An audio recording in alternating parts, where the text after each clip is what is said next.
জয়গুরু পরম প্রেমময় শ্রী শ্রী ঠাকুরের আর্য প্রাতিমুখ্য গ্রন্থের বাণী পাঠ।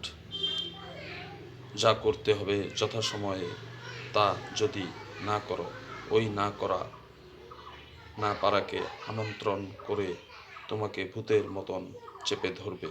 পঞ্জীভূত না করা না পারার সাথে হাত মিলিয়ে তোমার জীবনটাকে জ্যান্ত শবের মতন করে তুলবে। সম্বল হবে আফসোস আর দীর্ঘ নিঃশ্বাস।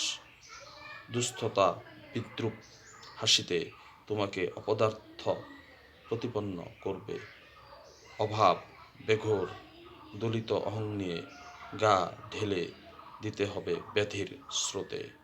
তোমার জীবনের উপসংহার হবে খাবি খাওয়া। বাণী সংখ্যা 20, তারিখ 20/6/1948, সকাল 11টা 5 মিনিট। ওম শান্তি, ওম শান্তি, ওম শান্তি।